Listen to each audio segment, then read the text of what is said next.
Okay guys, this is the first video so far that is gonna have anything related to Unit 6 discussed, and I will start with just going through a past paper, and this is from the papers that were taken in May 2025. The actual date is the 9th of June of 2025. So Unit 6 is related to practical skills in physics. I didn't upload any videos yet about Unit 6, and the reason is that you have to perform the experiments and I don't have equipment. So at some point I might upload a video discussing how you work with uncertainties and such, but I'm still thinking about it. But anyway, let's jump right in. Actually, before starting the questions, just some general remarks. The test duration is, I think, an hour, maybe 50 minutes. 1 hour and 20 minutes, okay. Sorry. And the general rules that I told you about in the other tests apply to this test as well. So 2 marks means that the question should take you about 2 minutes to solve. You don't have to be religious about it. It might take you 5 minutes. Sometimes it might take you 30 seconds. It's okay. It's just that you have to have a feeling of what's going on. If you don't know how to answer a question, just skip it and go to the next. Maybe the next question will inspire you to come back and solve the other one. So these are general test-taking techniques.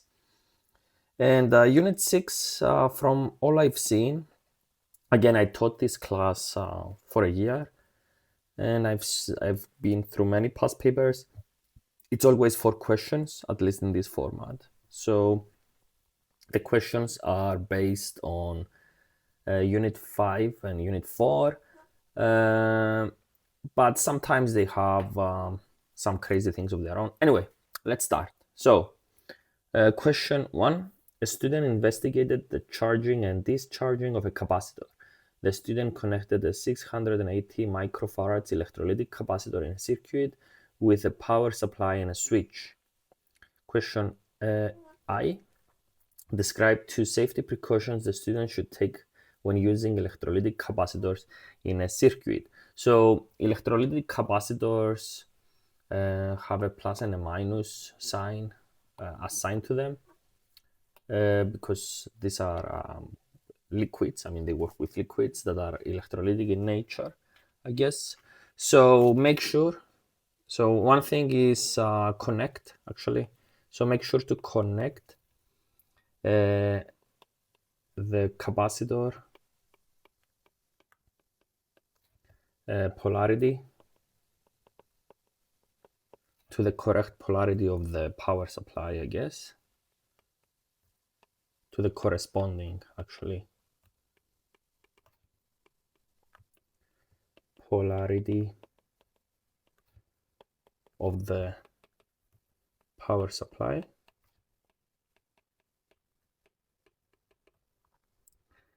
And the other safety precaution is make sure it is discharged before using.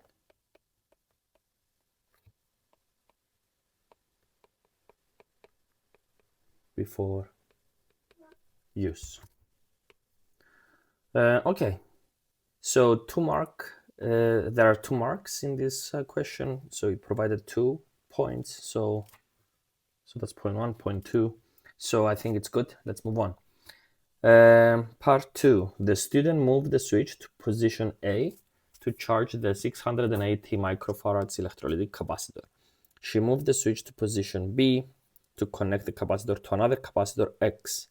She measured the potential difference across the 680 microfarad electrolytic capacitor when the switch was in position A and in position B. Complete the diagram to show the circuit the student used. Okay, so the key points here is that, okay, to connect the capacitor. So she measured the potential difference. Okay, and she also used the capacitor X. So these are 2 extra devices that we have to somehow show.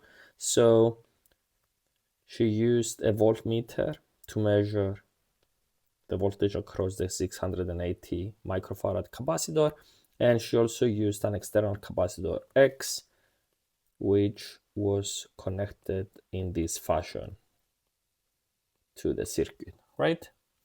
I mean, that's the only way. So at position A, you charge the capacitor.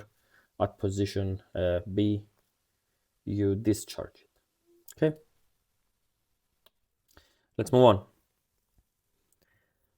Part B.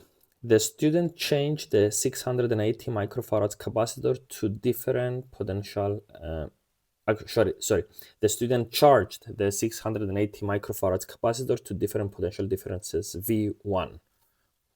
For each value of potential difference V1, she connected the 680 microfarad capacitor to capacitor X. The final value of the potential difference across the 680 microfarads capacitor was V2. She recorded the corresponding values V1 and V2 and plotted the graph below. Criticize the student's graph, okay?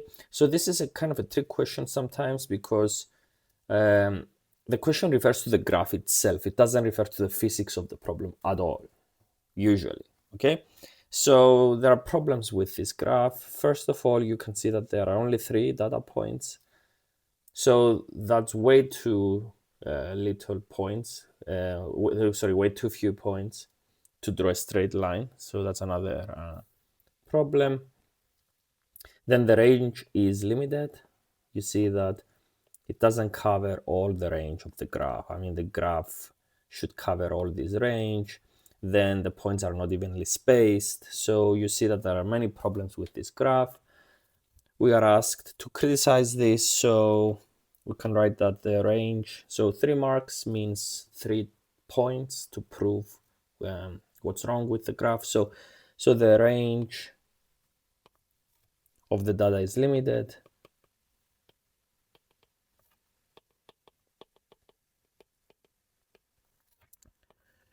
Part B, there are only 3 data points.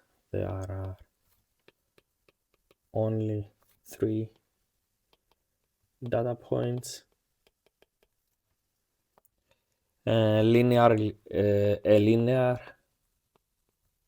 relationship cannot be established.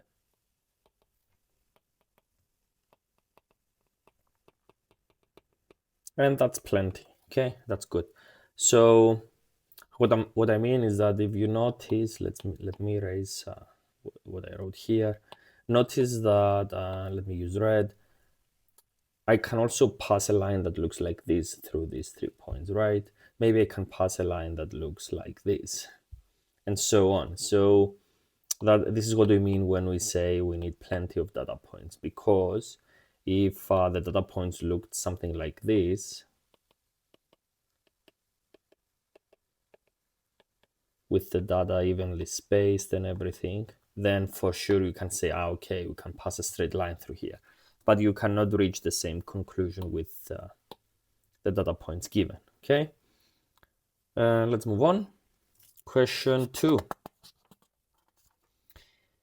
A student investigated how the pressure of a fixed volume, so fixed volume, that's a key, fixed volume of air varied with temperature using the apparatus shown. So there is a thermometer to measure the temperature, I guess. Fixed volume, okay. There is a pressure gauge to measure the pressure inside this flask. It's a glass flask. There is a stand. Okay. Question A. The student used temperature ranging from 0 degrees Celsius to 100 degrees Celsius. Devise a method the student could use to estimate the value for absolute zero. Your method should include any additional apparatus and the use of a suitable graph. Okay, so this is a 6-mark question, so you have to provide about 6 points.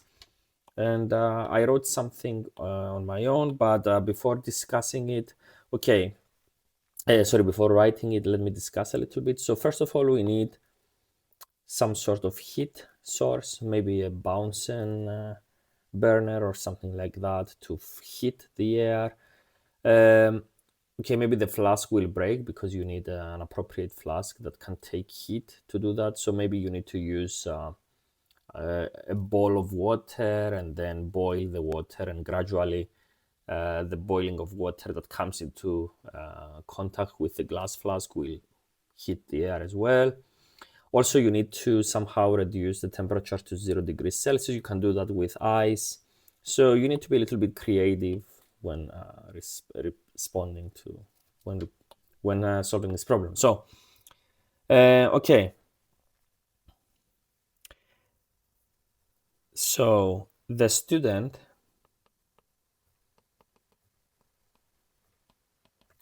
needs a burner so that it can vary the temperature by heating the flask. Okay, so that's the first point. You also need ice in a beaker, preferably, probably ice and water, so something like a mixture. So need ice. Okay, let me move this. So you need the ice water mixture to bring the temperature down to 0 degrees Celsius, and then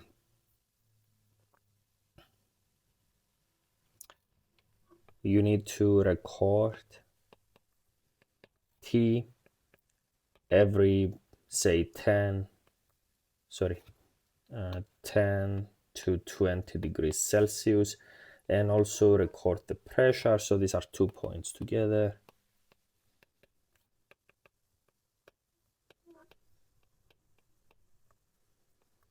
And what else?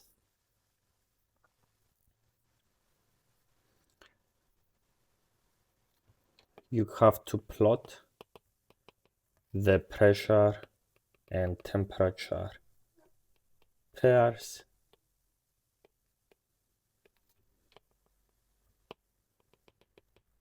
to find the relationship between them.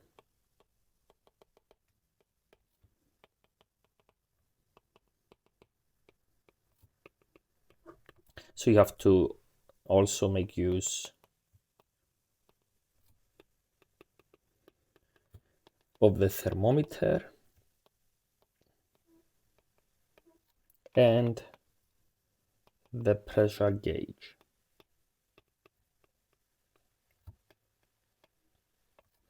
All right. And the pressure gauge. Oh, and there is one last point that I forgot. In the P versus T graph, extrapolate to P equals 0 to find absolute 0 temperature. And I'm gonna make a few comments on that. So pretty much if you plot the pressure versus temperature, when the volume is kept constant, you will find a graph that looks like this. Actually, let me modify this a little bit. Can I rotate? No, I cannot rotate. Sorry, I tried to do something cute, but it didn't work. Let me erase this. So maybe this. Okay, something like this. So you see that you can extrapolate to P equals 0, and that's the T absolute. So that's the absolute 0 temperature, okay? They actually discovered the absolute 0 concept using these kind of experiments, okay?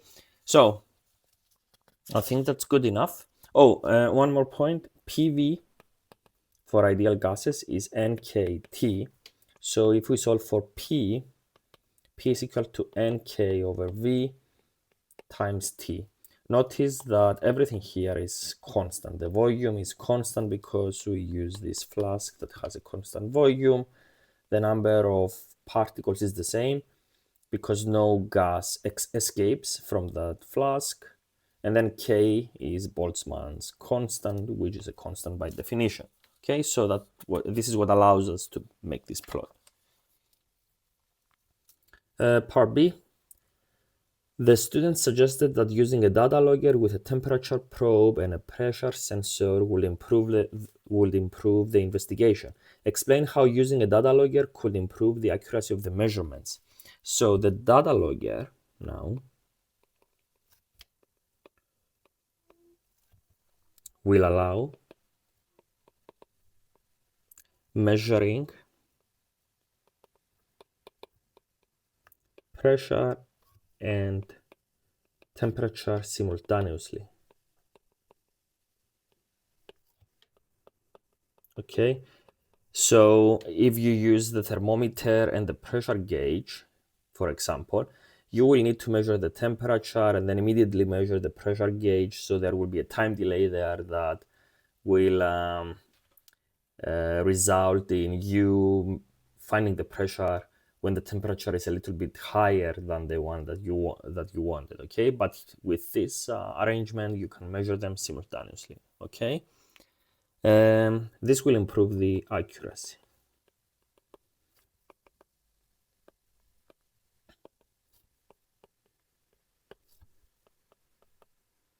Okay. Additionally, there will be a higher resolution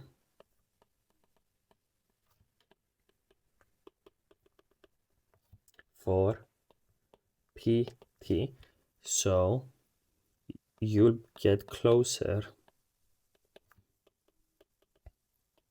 to the true values. And by resolution, we mean that, for example, the thermometer can only give you measurements up to 0.1 degrees Celsius, whereas the data logger might go down to 0.01 degrees Celsius. So that's a higher resolution. Okay. Now, question 3. A student investigated the absorption of light by glass using the apparatus shown. The student varied the thickness W of glass by placing glass slides on the solar cell. So this thing over there. The student, okay, question A. The student used a micrometer screw gauge to measure the thickness of one glass slide. She recorded a single measurement as 1.21 millimeters. Explain why a micrometer screw gauge was an appropriate instrument to use for this measurement. Your answer should include a calculation. So the thing with the micrometer is that it has a resolution of 0.01 millimeters. Okay, so a micrometer has a resolution of 0.01 millimeters. Okay, so the percentage uncertainty will be 0.05. Remember, we never talked about this, so I'm gonna make a comment once I'm done. So 0.0, oops, that's wrong. It should be 0.05 over 1.21 times 100. So the percentage uncertainty will be just 0.4%. And let me make a comment. So when making measurements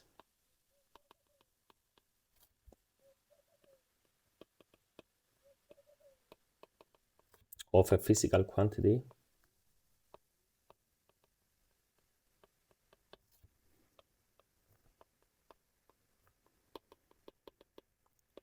the absolute uncertainty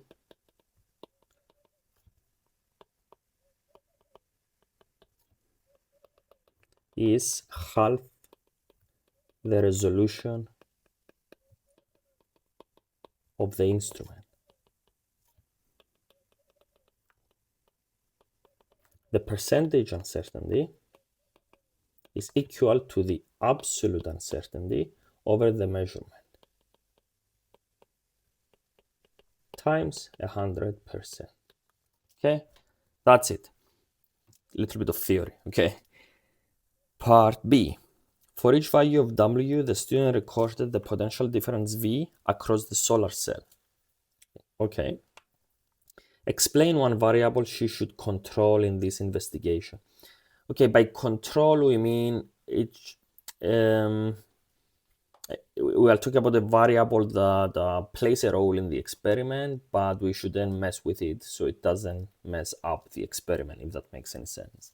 Okay, and one such variable is the distance of this bulb from the solar cell. Okay, you have to keep it constant, otherwise the amount of light that reaches the solar cell will vary because of the inverse square law. Okay, and what am I talking about? For light, remember that if I naught is the intensity of light next to the bulb, then at a distance r from the bulb, so over here, I prime is going to be I naught over 4 pi r squared. Okay, so the distance of the bulb from the cell must be kept constant, and due to the inverse square law.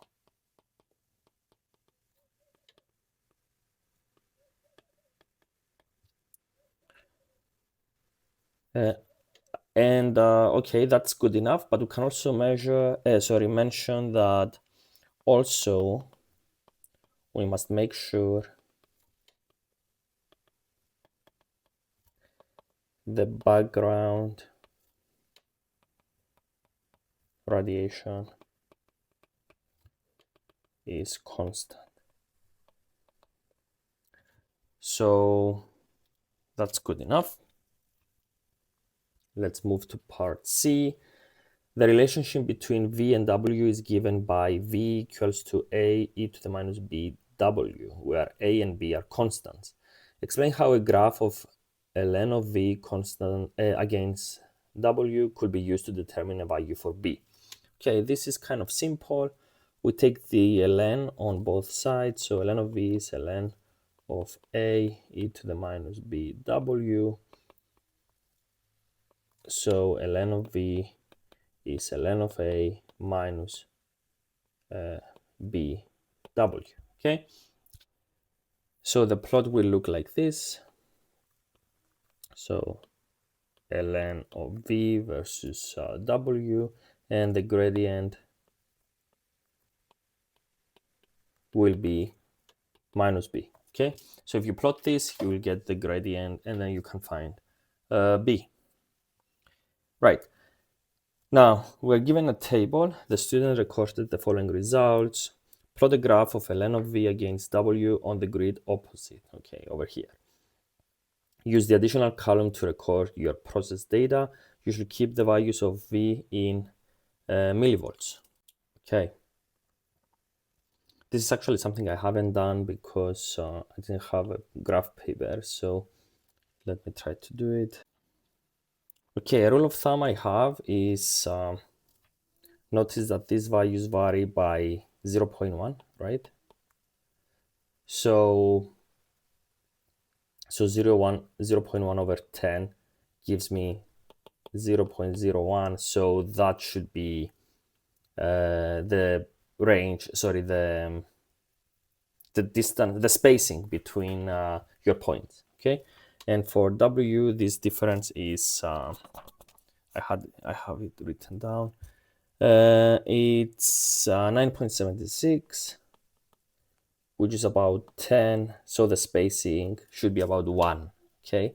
So what I mean is that I come over here, this is my 0, and then I need this to go up to 10, so let me see, we have 1, 2, 3, 4, 5, 6, so that's not enough. So you should do this as 2, 4, 6, 8, 10, and maybe this should be 12, okay?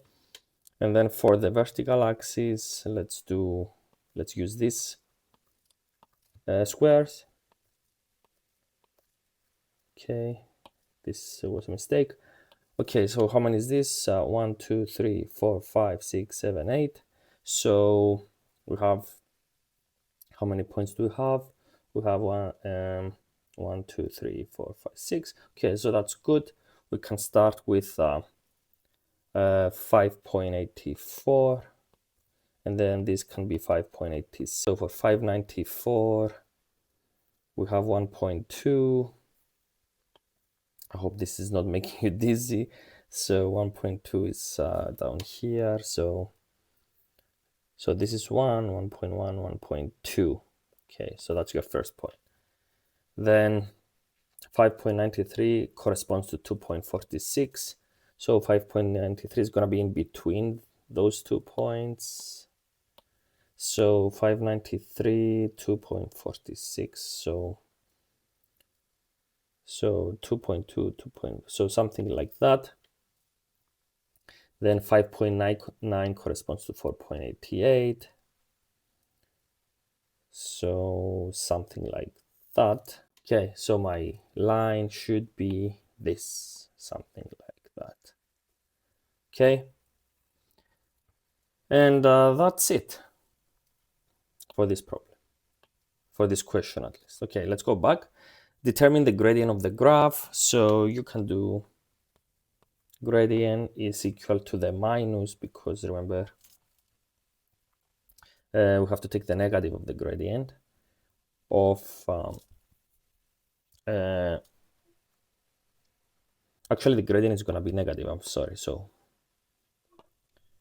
for the gradient, we can use values from the table. 5.94 minus 5.84 over, for 5.94 we have 1.21 minus 10.97, so that gives me minus 0.01.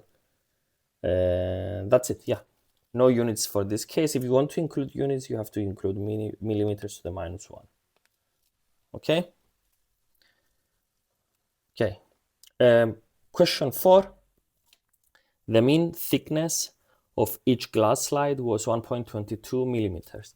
Determine the minimum number of glass slides needed to reduce V to 75% of the initial value. Okay, so we need to do this calculation. We take V equals to A e to the minus B W. So V over A, and A is pretty much the initial voltage, okay? The initial voltage when there is no glass in between. So A corresponds to the situation where these glass slides do not exist over there, okay? So V over A is e to the minus 0. Actually, before we plug that in, let's just say minus BW. Now V over A is 0.75 because given to us, and this should be equal to e to the minus 0.01 W because B is 0.01. And if we take the log, we have a ln of 0.75, not 6, is equal to minus 0.01 W. So W is 28.77 millimeters. Why millimeters? Because this guy over there has units of millimeters to the minus 1. Okay, so if we take the inverse, it becomes millimeters. Okay, so we are told that one of those guys has a thickness of 1.22. So if we divide, we find 23.5. So we have to take an integer value because you cannot have half a slice. So let's do 23. Okay, and that's the answer. Okay, and 4 is the last question. Okay, so a student investigated the properties of a spring using the apparatus shown. The student determined the time period t of the oscillations of the mass spring system. The student displaced the mass downwards. He released the mass so that the mass oscillated vertically. He used a stopwatch to measure the time for multiple oscillations. Explain why timing multiple oscillations improves the measurement of t. So the reason is that it will take longer to perform multiple oscillations, but the uncertainty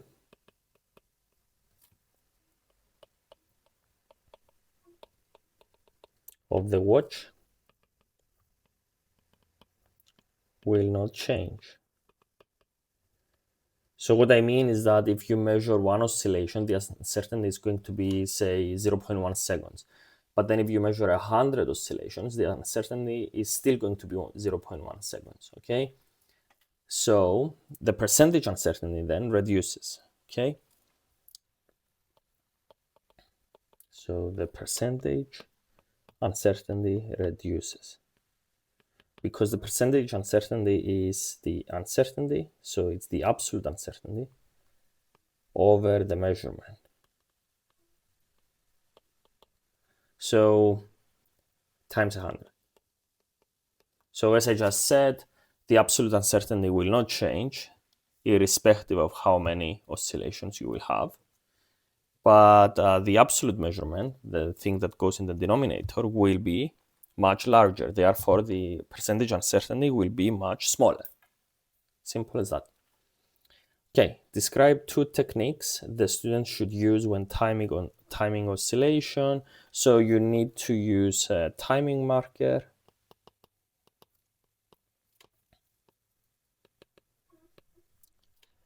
at the center of the oscillation.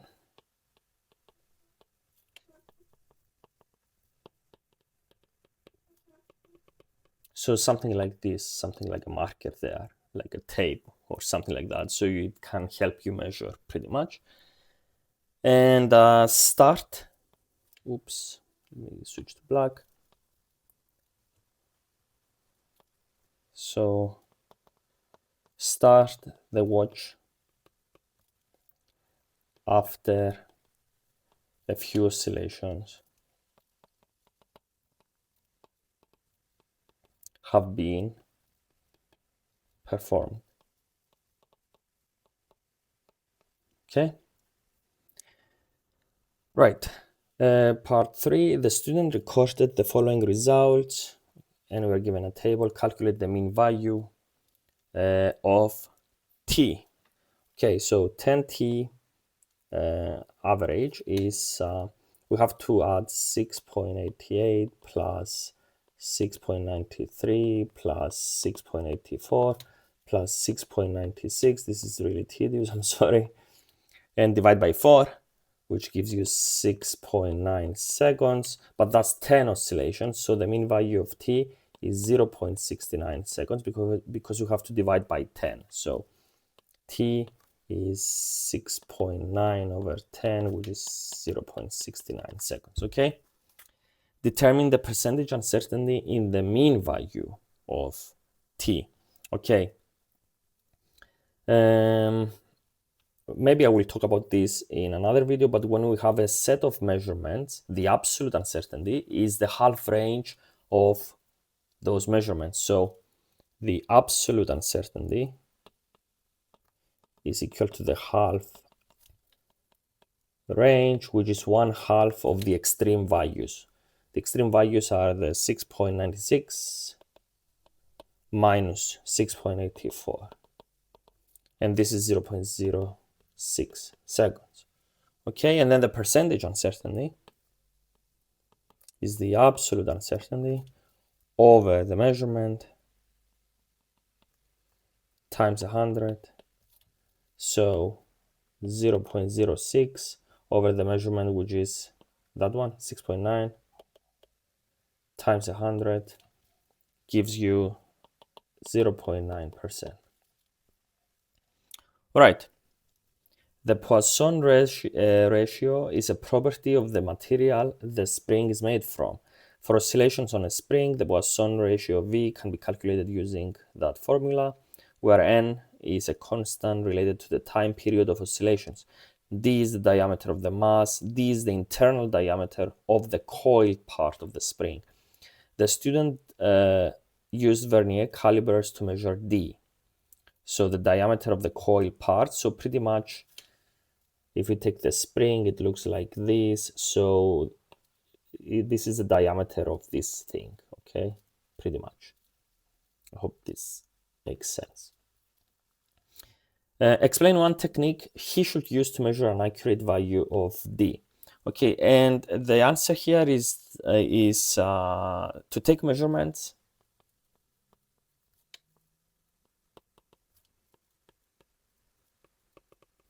at various positions